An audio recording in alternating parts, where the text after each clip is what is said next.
Najkompleksnije i najzahtjevnije poglavlje u pregovaračkom procesu sa Evropskom unijom je životna sredina.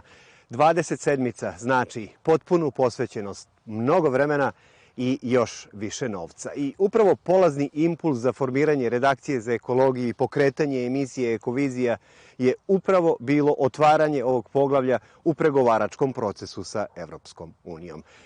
Počeli smo odmah nakon mjesec i po i od tada pratimo situaciju. Provjerit ćemo još jednom dokle smo stigli. Bio je kraj decembra 2018. godine. Otvoreno je 32. od 33 poglavlja sa liste briselskih obaveza. Prvi savjet koji smo dobili od komšija iz Zagreba, koji su neku godinu ranije prošli kroz izazov 27. je glasio: dobro se spremite. Dugo, teško, skupo, komplikovano.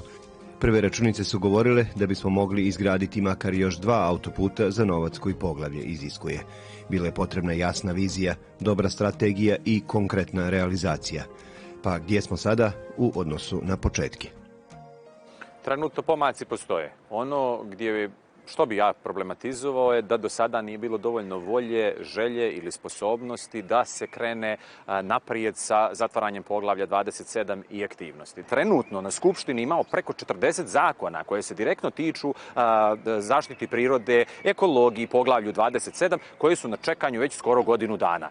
Ti se zakoni ne usvajaju, imaju određeni zakoni koji mogu da prođu na vladi, ni oni se ne usvajaju, tako da sve to generalno čini situaciju u Crnoj Gori i nivo posvećenosti veoma niskim. 2,5 godine mi nismo imali operativnu pregovaračku radnu grupu za poglavlje 27, a imajući u vidu značaj ovog poglavlja, kompleksnost ovog poglavlja, kontinuitet koji je jedan od važnih faktora koji treba da opredijeli uspjeh rezultata u ovom poglavlju, 2,5 godine nedovoljne posvećenosti u radu na ispunjavanju završnih mjerila u poglavlju 27 je izuzetno veliki vremenski period koji zahtijeva duplo duže vrijeme da bude nadoknađen.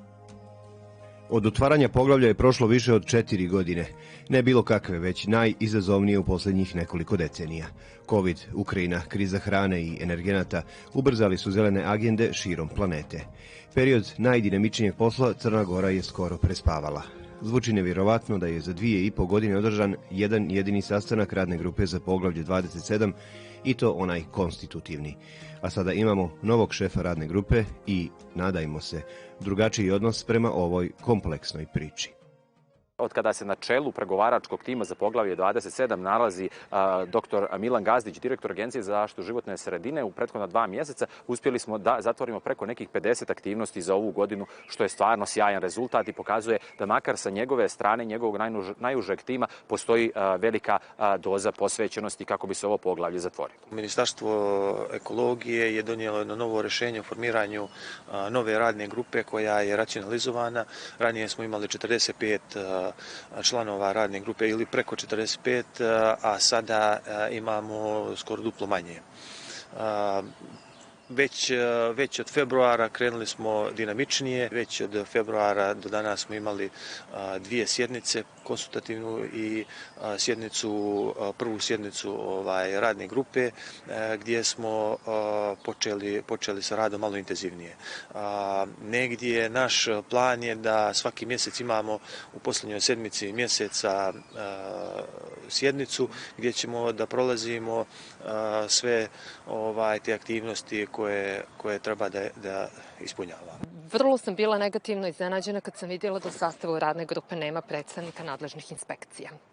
Znači, to je uvijek bio slučaj jer sami znamo i samo stanje na terenu u nekim oblastima, naročito oblasti i upravljanja otpadom, industrijskog zagađenja i tako dalje, ukazuje na činjenicu da je inspekcijski nadzor jedna od ključnih, ako ne i ključna karika u efektivnom sprovođenju implementaciji ovog složenog zakonodavstva. Vi nemate u radnoj grupi po prvi put predstavnika Ministarstva finansija, a povrh toga, na što posebno skrećem pažnju, nemate predstavnika Ekofonda, odnosno Fonda za zaštitu životne sredine. Sljedeća sugestija sa moje strane je činjenica da nemate nikoga iz sektora šumarstva i lovstva.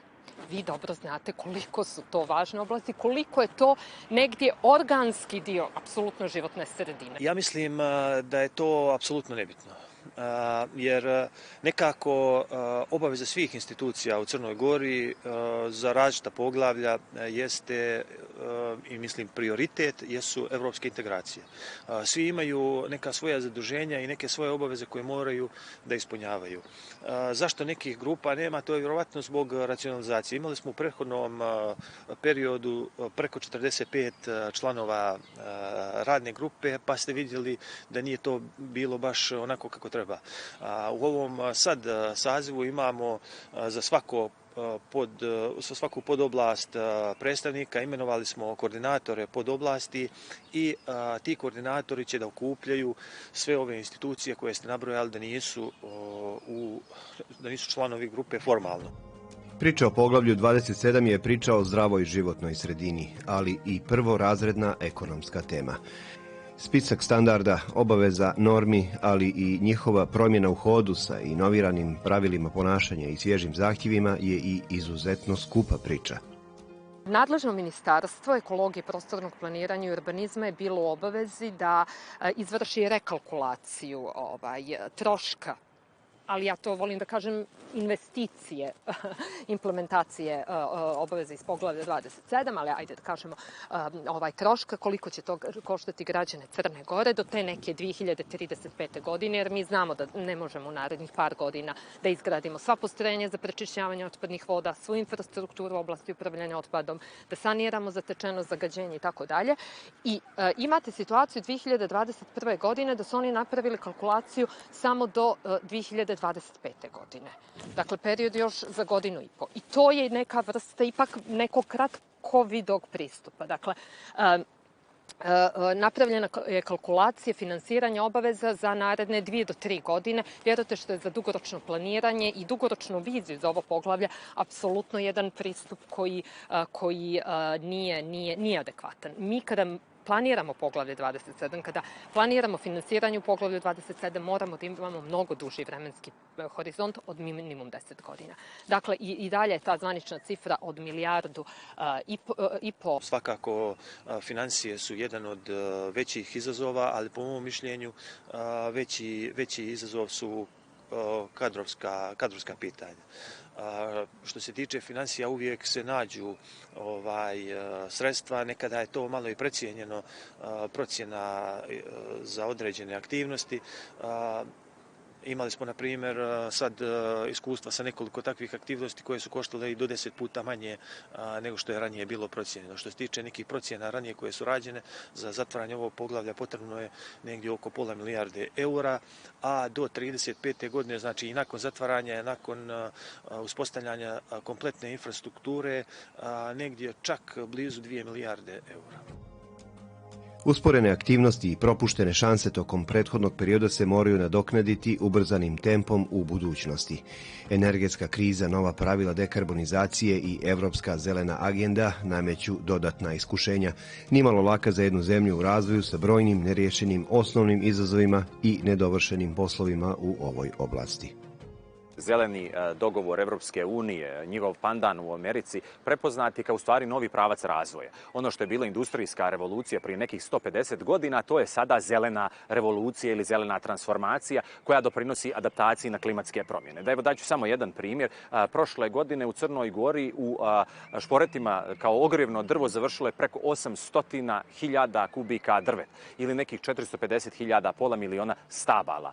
Mi nijesmo dovoljno uložili u energetsku efikasnost, nijesmo dovoljno uložili u subvencije, da napravimo neke fasade, da pomognemo građanima da ugrade toplotne pumpe, klime, uređaj ili pređu na neke druge vidove energije. Sve je to dio poglavlja 27.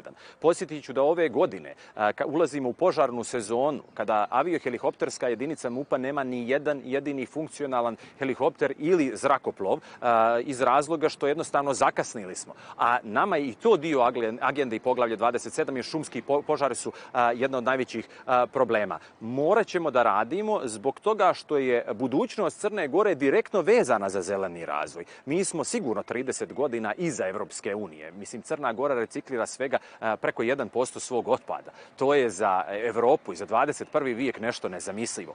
Mi i dalje imamo termoelektranu koja doprinosi 45% našem energetskom sektoru. Mi imamo zanemarljive solarne i iskorišćene vjetropotencijale. To su sve investicije koje nas očekuju kroz sljedećih 10 godina. To su investicije za budućnost. Bojim se ako nastavimo tempom do kojim se radilo i prije 2, i prije 5, i prije 10, i prije 15 godina, da svi ciljevi koji su zacrtani ne mogu da budu tom dinamikom i tim pristupom i tim načinom rada ostvareni, tako da kada je riječ o infrastrukturi, apsolutno to mora da bude jedan od prioriteta, jer finansiranje koliko god da je nedostajuće, ako vi imate spreman, ako imate zreo projekat, ako imate projekat koji zadovoljava ono što su i potrebe države i negde zahtjevi Evropske unije, vama će prije svega inostrani partneri pomoći da vi nađete finansiranje. Ove godine ćemo završiti, ja se nadam, i ovaj zakon koji nam jako mnogo stopira, zakon o upravljanju otpadom.